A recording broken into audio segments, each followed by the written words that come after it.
Yay Media Group. The Marine Corps is a department technically of the Navy. It's the men's department. Sorry for the Navy people out there, but it's all right.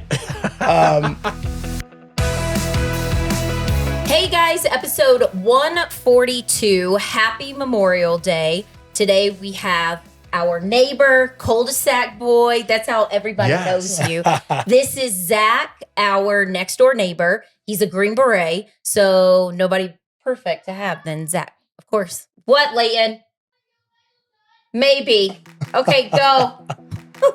Should we keep? No, do it over. All right. Hey guys, episode 142. Happy Memorial Day. You guys love my shirt. If you are watching, nobody perfect to have than our next door neighbor, Zack. He is a Green Beret, also Cul-de-sac Boy. That's how y'all know him. He serves our country in two ways. Yeah. So do you want to just get started? Yeah. And asking the questions? So I told Zack a couple of questions that I had before because a lot of times we'll get drunk and then have deep convos. And I love hearing about his time in Afghanistan. So first question that I have for you. Wait, first question I want to say, because Okay. I went like this to start it off. What do you think about somebody saluting that isn't a soldier? It's pretty weird, Is just it? to be honest. Yeah. You don't do that, right? No, I mean, I try to do it as minimal as possible. I can't imagine like just a regular bro just doing it. I just did it. Yeah. So that's Sorry. the first no. Well, I got on my American flag shirt though. then it's fine. It's I mean, yeah. I was telling Zach before we started, it's like people wear American flag shirts, even though it's Memorial Day. So you're Yeah. celebrating America, but it's like those guys who like go to Buffalo Wild Wings and they're like trained cage fighter, but they're like weigh 300 pounds and then they get rough because they saw a UFC fight. You know, like they're nerds. You're so random. All right, let's get into Memorial Day. Happy Memorial Day, everybody. Thanks for being here, buddy. Happy to be here. Okay, Thanks for so having this me. episode is all about Zack. And just so you all can get to know him, because he's very private. You will not find him on social media. You will find his wife, Julie, on social media. And you guys are like the all-American couple. He'll find you though. Oh, yeah. Everybody's scared of Zack. I wouldn't mess with Zack at all. It's good to have a Green Beret as your next door neighbor. And Julie, his wife, is a nurse. So she's helping people. You saving our country.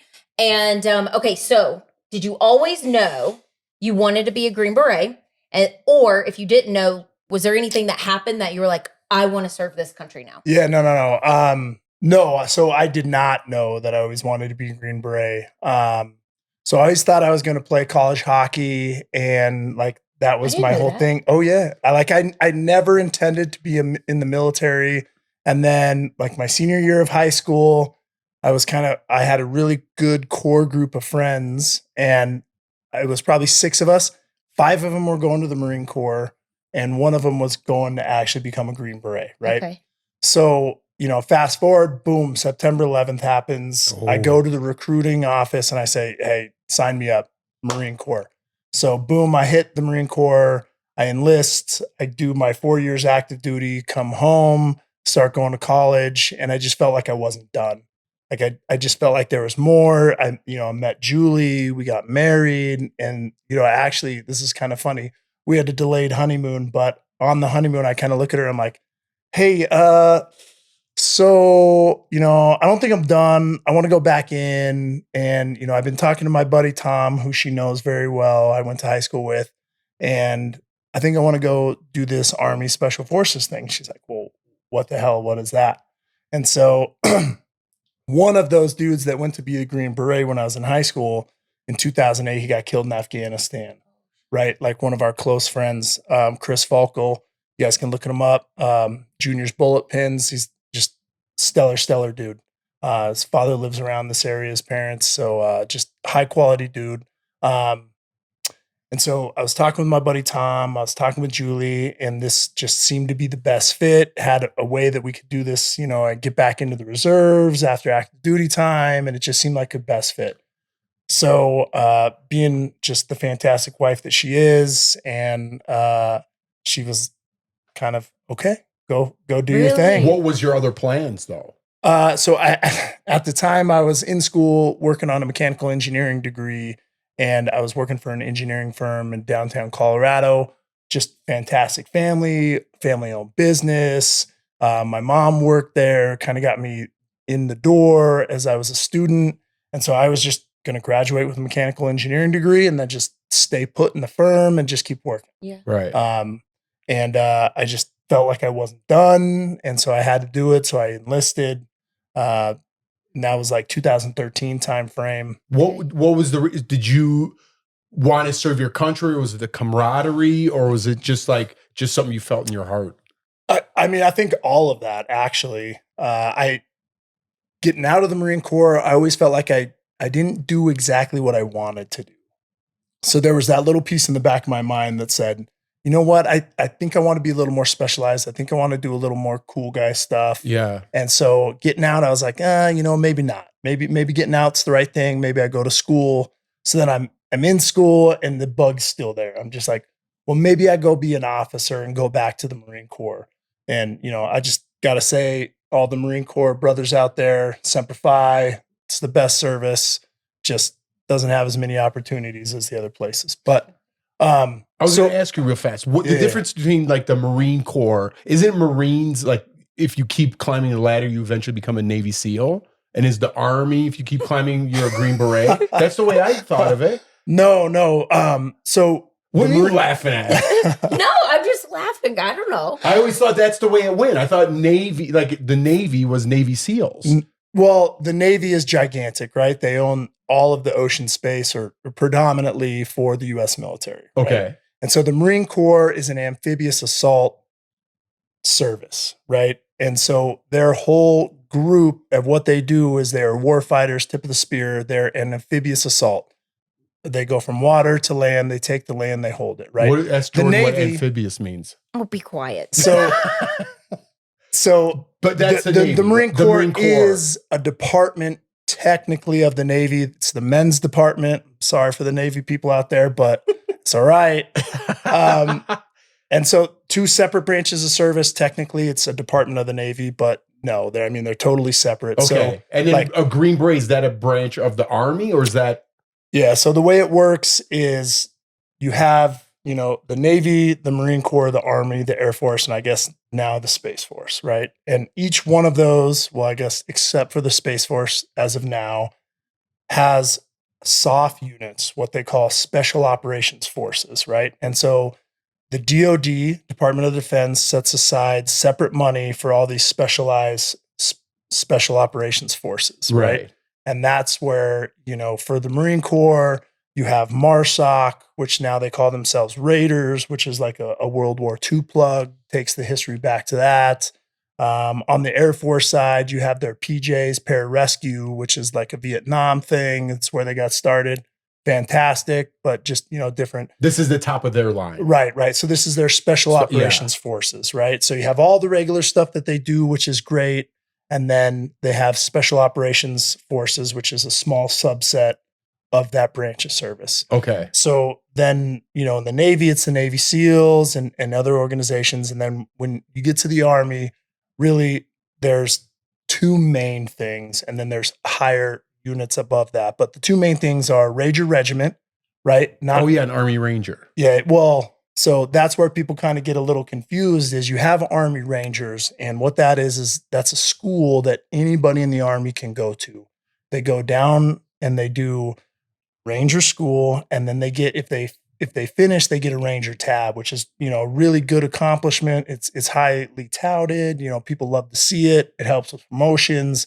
It's a leadership course, but really it's all about being an infantry soldier and teaching those types of tactics, right? So that's anybody can go do that. And that makes you a Ranger qualified soldier, right? Now this is different than Ranger Regiment. Okay. Ranger Regiment started really in World War II era.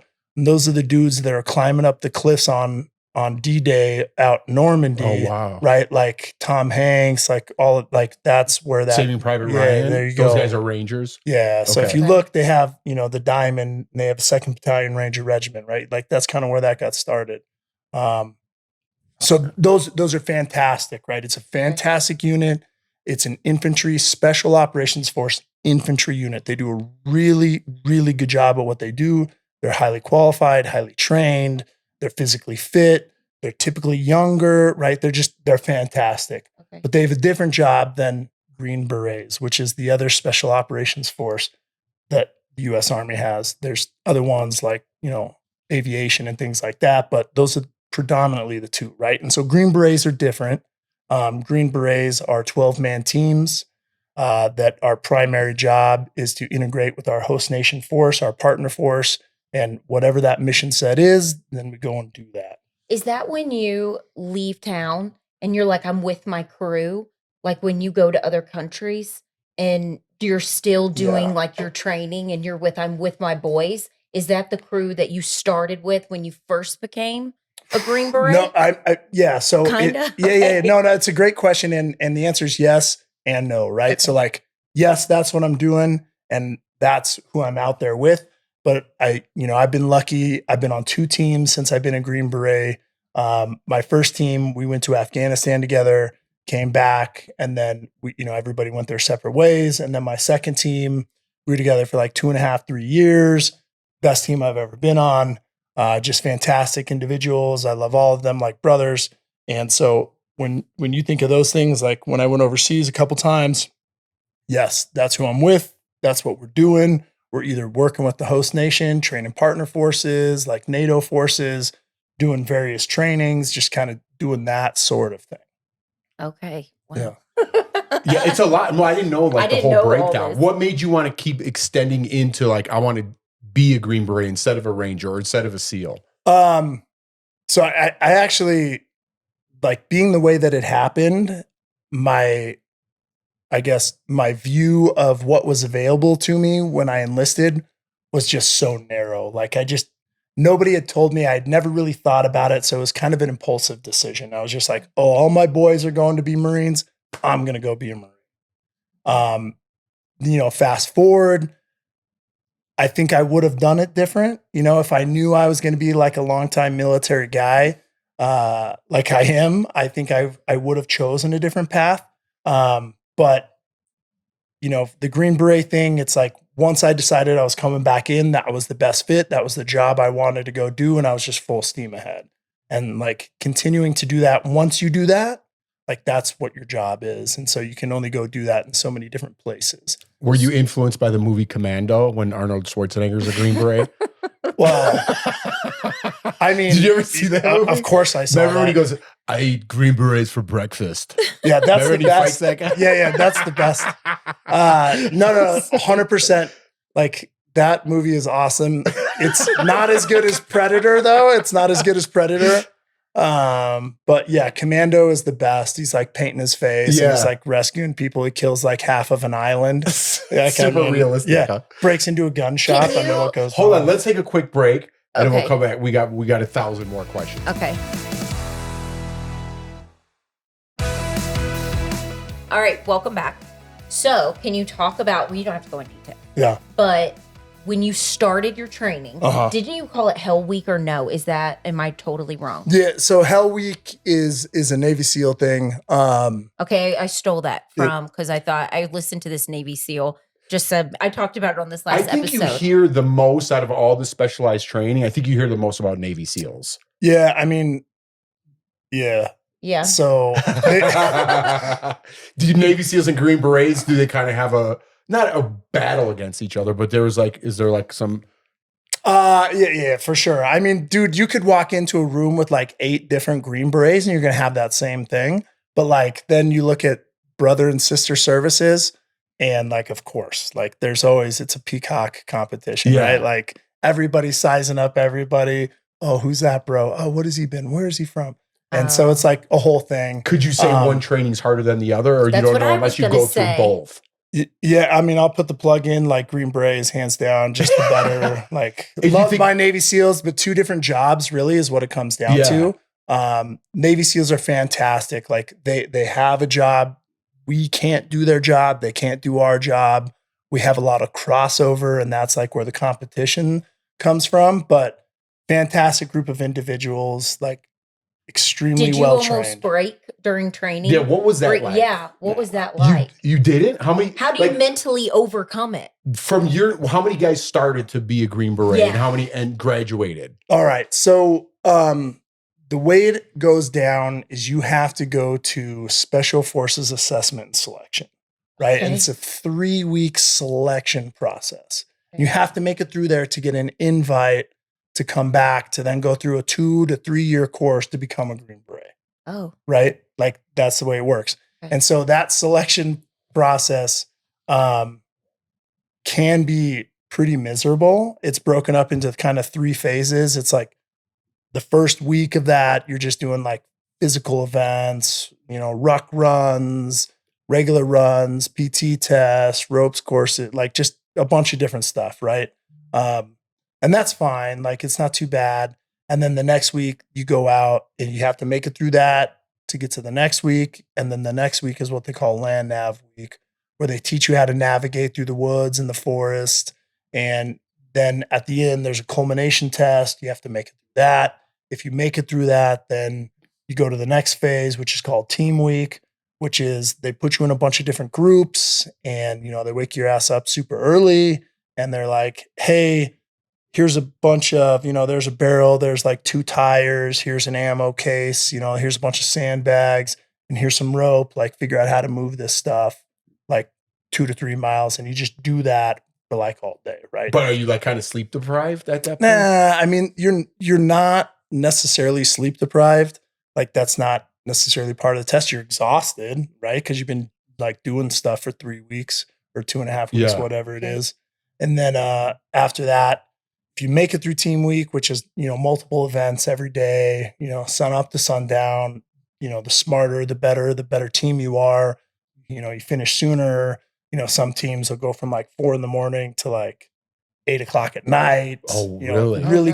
Really good teams will be like 4 o'clock in the morning, 2 o'clock in the afternoon. We're done, right? It just all depends on like how you mesh, how smart you guys are. And so are guys falling out as the weeks go by or not really? Yeah. 100%. Like there's people that don't make it through there's people that each individual event in those weeks don't make it. And then there's people that at the end of the weeks don't make it. So there's always attrition, like all the way through. And then the last event after team week is you go on this super long ruck march. And then like, that's the culminating event. And then even if you make it through, it's not a guarantee that you're going to get selected. So how do you get selected? Well, they don't ever tell you that. That's like the thing about a Green Beret, that you never get feedback, right? You do all these things. They don't ever give you your score. Hey, you ran that in X amount of time, or, hey, you guys got a whatever on this event. It's like, you do it. They don't tell you any information. They just want to see so you can make it to the end and not get selected. Really? Yeah. Oh So in my selection class, we had like 460 plus that started. And I think we were like around 150 that made it through and got selected. Wow. And then how do they pick your crew? Then what? Okay. So if you make that, then how do they decide? Then what's next? Like, you're going off to Afghanistan? You're staying here? No. So after you get selected, if you get selected, you go back to whatever your unit is. And then, you have some amount of time to move to North Carolina, to Fort Bragg, to go through the actual qualification course. Okay. So the qualification course, depending on what job you have, there's 4 or I guess 5, technically 5 jobs, right, that you go through the course for. It's officers go through their own deal. Then you have weapons sergeants, communication sergeants, medical sergeants, and engineering sergeants. And depending on which one of those you have, kind of changes the length of your course. Predominantly, it's just officers and medics that take longer. Everybody else, if you go straight through, it's pretty much around the same time. So there's a bunch of individual courses that everybody has to go through. You go through each course as a group. You have to pass each phase of the qualification course. Jeez. And then at the end, there's like a culmination exercise that, brings in everything that you've learned throughout the course. You pass that, boom. Then you go to 6 months of language school. You have to pass that. And if you pass that, then you become a language school for what? So every Green Beret is qualified in a language depending on what unit they're going to and what area of the world they're going to work in. So, okay. Somebody said you could speak Russian. Yeah. So I learned Russian. I mean, like people will learn, depending on if you're going to like the Middle Pacific East or something. Yeah, if you go to the Middle East, you'll learn Farsi or you'll learn Arabic. You know, if you're going to work in South America, you'll learn Portuguese or Spanish. If you're going to work in Africa, you learn French. In Europe, it's predominantly Russian. And then, you know. Oh, that's interesting. Yeah, I was watching, I don't want to get into the whole thing with Bin Laden, but it's on Netflix, you know, the SEAL Team 6 that went over there. And I just got to the final episode. I think everyone knows how it ends, so no spoiler alerts. But when they got in Bin Laden's compound, one of the SEALs, they knew somebody was up there and it happened to be Bin Laden's son. And he threw out in 2 different languages, but in Afghani, whatever that is, 2 different ones. He goes, "Come here." And then he threw out another language and he goes, "Hey, come here." And so he peeked around and that's when they got his son because he knew how to say that in 2 different languages. And he finally got the language that they spoke and he peeked his head out and they got him. But anyways, I just watched that last week. I don't want to get into the whole thing, but. So you become a Green Beret and then, when did you go to Afghanistan? Yeah, what was that whole? Yeah, I want to know about that. The phone call and then actually getting like on the plane. And were you and Julie were married? Yeah, we were married. We had 2 kids, Coleman and Reagan. Hold on, before you start this, Zach, let's take a quick break because we got so many questions and stories. We might have to 2-part this, but that's okay. Depending on your time. Do you have time? Yeah, I got time. Okay, all right. All right, welcome back. All right, sorry, we're just getting into how that phone call went down. You were married at the time and then actually being on that plane. I kind of, if you could put that all into words. So before I was graduating the Q course, which is the qualification course, once I knew that was going down, we had already known that my parent unit here in Colorado was deploying to Afghanistan. And so they called me and they said, "Hey, like, you want to go on this deployment or not?" You really? Can choose. Well, you can't really choose. It was more of like, hey, Green Berets at the end of their training, you know, used to sometimes mostly get to go to Halo school, like coming right out of the course. And so my parent unit knew that and they were looking for people to plus up. And so they said, "Hey, if you want, the timing's going to work out. You're going to graduate in March. We're deploying in April. Do you want to come to Afghanistan or do you want to go to Halo?" And I was like, well, it's not really a decision I'm going to make. I knew a couple dudes that had graduated ahead of me that were going on the deployment. And so for me, it was just like a done deal. Like I knew I was going to deploy. Wow. And so I was like, yeah, I'm in. And so I graduated, I think March 17th. Okay. And then I was in Afghanistan by less than a month, like less than 30 days. So we moved home from Afghanistan. I brought Julie and the kids home. They were staying with my in-laws. No, parents. you moved home from not Afghanistan. From North Carolina. Oh, from North Carolina. So like, boom, moved home from North Carolina, got them situated. And then a week later, boom, I'm on the plane. Was she like, I know, I was just about to ask this. Did you tell her you had a choice?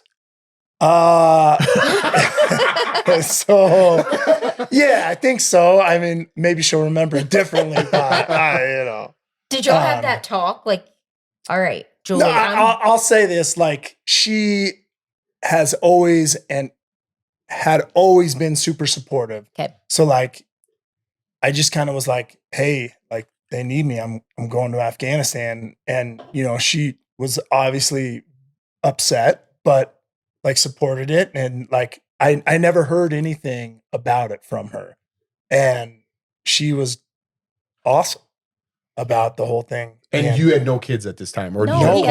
Coleman and we had Reagan. Coleman and Reagan. Really? Yeah, and she was pregnant with Lincoln. Oh, yeah. Dude. So again, I don't want to get too emotional here, but again, going back to that, because I just watched that Bin Laden thing. Those guys were thinking they were on a death mission. That SEAL team, and they would write letters. The guy speaking said he wrote letters like to all of his kids and his family because he thought he was on a death mission. Did you necessarily think that way, or did you ever think like this could be the end, or like I don't want to get too deep if you don't want to go there? It's a fair question, right? Like everybody thinks that. Personally, no, I did not. Like I didn't do any of that. I tried to stay positive leaving and positive coming back. So no, I didn't, but was there ever a scary moment when you were like, we got to get out of here? I think it's all scary. No, I'm just saying, like, what was the scariest? Feeling like you're not close to your, what is it called? Like where you're at, like your home base, and then y'all are off in like the town with your crew. Did you ever feel like, oh wait, maybe we need to get back? What was it? Return to base. Yeah. What was the closest call? So, I mean, my Afghan deployment was super kinetic, right? Started out slow, and then, we spent months in the valleys just pushing and kind of doing work, right? And so it was interesting to say the least. Like, I'll say that, on my individual 12-man team, we had 1 Silver Star, 4 Purple Hearts, and like 6 or 7, Valor Awards, bronze medals for Valor, right? And just so in your team, just my 12-man team. Wow. And so it was very kinetic. We were engaged a lot, pretty much all the time. Like not getting into details or anything, you don't but have to get in detail. it was crazy, for a while, for sure. Did you lose any of your team out there? So we didn't lose anybody on my team, but we had an operation where we brought in a couple adjacent teams to come help us. And one of those teams had a mass casualty event and lost one of their dudes, Aaron Butler, who was didn't know him personally. Knew some of those dudes that were on that team. They were a good team, and it just a shitty situation. Yeah. And we had a casualty. So that sucked. Yeah. For sure. So how many tours did you end up doing? So I've done 2 in Iraq and 1 in Afghanistan, combat deployments. Yeah. Is there a difference between the what's two? the difference? I mean, geographically they're totally different. But you're fighting in both? I personally, I was, but not necessarily all the time, right? Depends who you're there with, what your mission is, where you're at, what time it is, what year it was, what the rules of engagement were at that time. So it's like totally different. So you could get like 5 or 6 different teams that get similar missions in similar areas and similar countries. And, one has our experience, one does nothing but train partner forces, one gets like in between, or, people get tasked out. It's just totally, it's like a roll of the dice, man. What I want to say, like what the typical day is like, but people might understand. Have you seen any movies that kind of depicts in the best way what it's actually like out there? No. You can't, huh? It's what's a typical day like? I mean, it depends like what you're doing, right? Say like, a fighting day. Like, do you return to base and you wake up and you're going out to get in a gunfight? Like, I mean, that leaving the base? Yeah, I mean, pretty much. Like either you're on base and like you're doing things and, it's time coordinated. You have to get approvals. You have to get resources allocated to you and all these things. So it's not like, every day you're like, boom, I'm leaving, I'm coming back. Boom, I'm leaving, I'm coming back. Sometimes you're there for a few days and then you go do an operation. Sometimes you come back that same day from the operation. Sometimes you go do the operation, you stay there and you do another operation. And like, it just changes, right? It's totally dependent. Do you get to know like the locals, like the kids, or because not everybody hated it or no? I mean, not really. Okay. Like, you try to do some community events where you're like talking with local leaders, or at least your leadership teams are, and you're like trying to assess, hey, like, what's your problem? How can we help you? What do you guys need? And you're doing this through interpreters mostly. But sometimes not, right? Like sometimes that's not what you're there for. Okay. Did they appreciate you being there, or did you get a mix? Yeah, it's a mixed bag for sure. Some people do, some people don't. Yeah. Like obviously people are there trying to kill you. So, I mean, that's not great. Yeah, I would think so.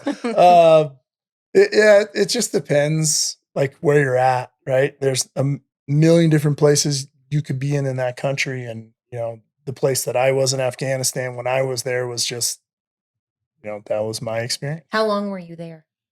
6 months. 6 months. Okay.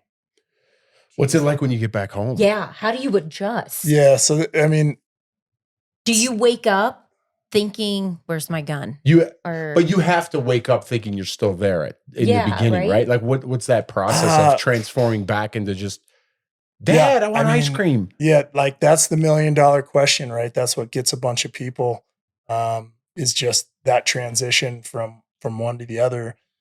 Mine was particularly abrupt, right? Like Julie was pregnant and, so she started being like, hey, I think that's when she found out she had celiac and like all this stuff. Okay. And so like, for me, I had to come home. Let's get in that story because I want to talk about your foundation, and I appreciate just all your time anyway. Yeah. Let's talk about your foundation because I talked about it in the last podcast.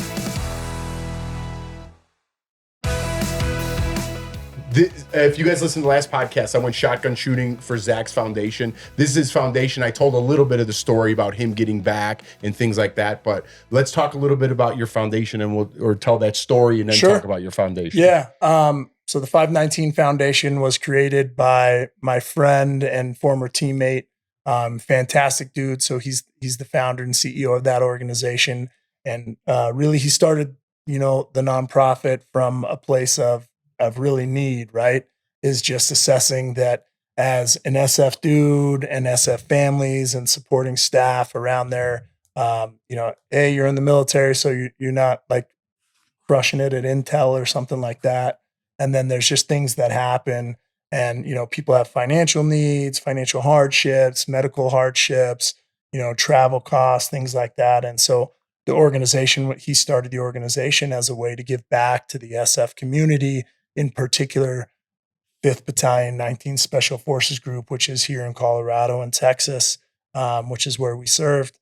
And so the organization is all dedicated into raising money and then pushing it back to the soldiers and their families that serve in those organizations. And share your story, your own personal story, trying to leave. You told me where Kuwait. Yeah. Am I wrong? Kuwait. Oh, he was leaving Afghanistan. Yeah, I was leaving Afghanistan. You were leaving Afghanistan. It wasn't Kuwait. I'm sorry. I probably crushing a beer for this. Said that wrong. But I've been there too. So. Okay. You were leaving Afghanistan. Sorry. You were trying to get back. Julie was about to have Lincoln. Lincoln is Lawson's best friend. Y'all probably see him on my Instagram a lot. And Zack's Lincoln's lacrosse coach too. Lawson's on lacrosse. Yeah. And Lincoln and his dad look just alike.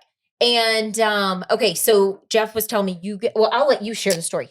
Is this why you got involved or just part of why you got involved? No, I mean, it's why it was heavy on my heart for sure to get involved. I got involved just as, I was in business school and, Dave and I are close and, I asked him, I said, hey, I actually have to do like a business consulting project.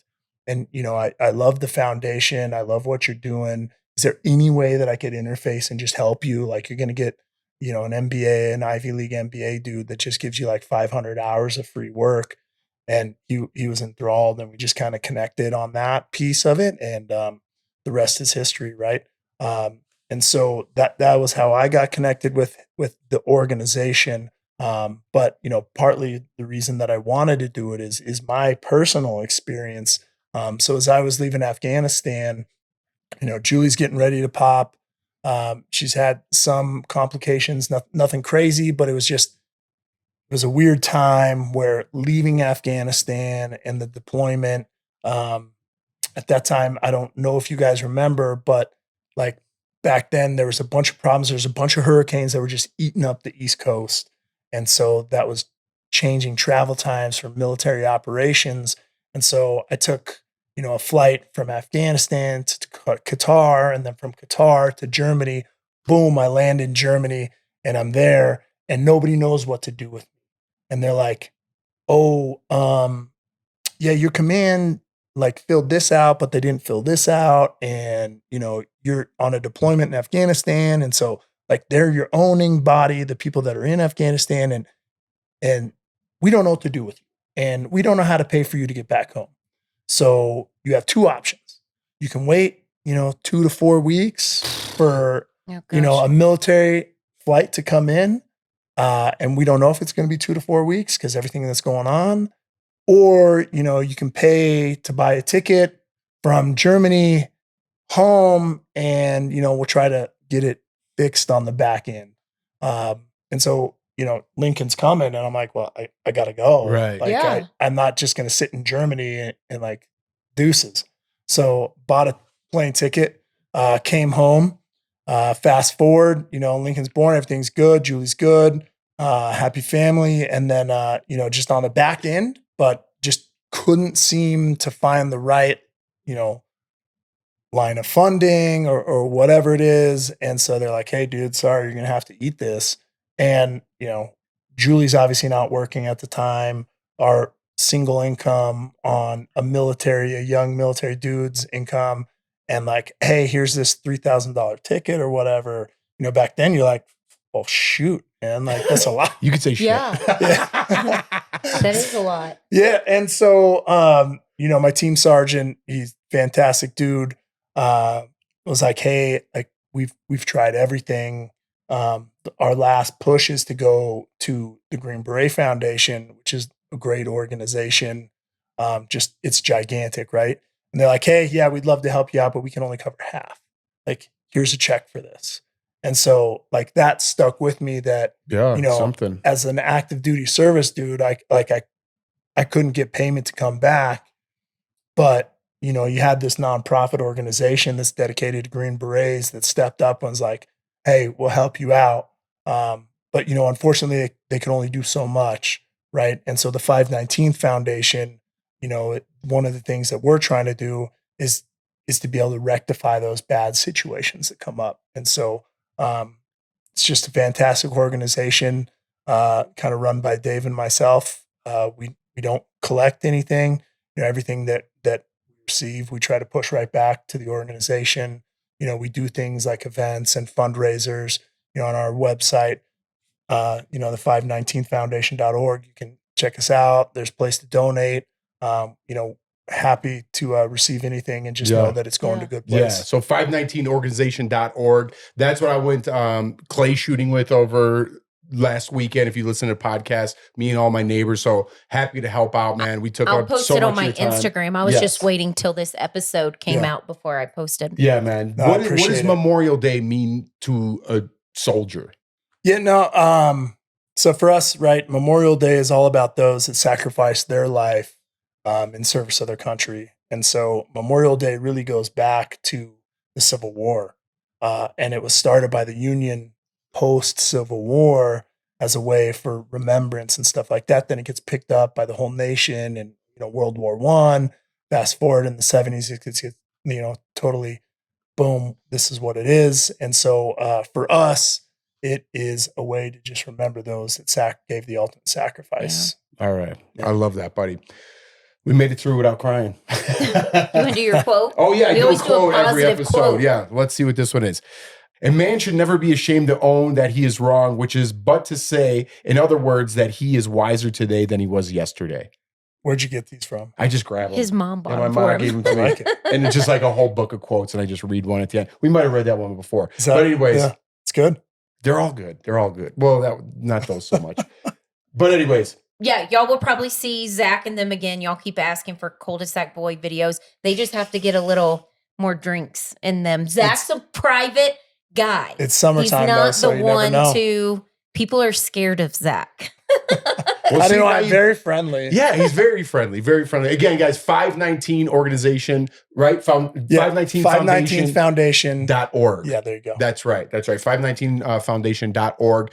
Donate if you can. But again, just enjoy this Memorial Day. Thank someone if you know that's a soldier, Zack. Thank you so much for the service that you do and being an awesome neighbor, man. I love you. Thanks, man. You're the best, buddy. We'll have you back another time. We'll tell some more stories. Thank you guys for listening. Have a great Memorial Day. And that's it. That's all today. All right. Bye. Yay Media Group.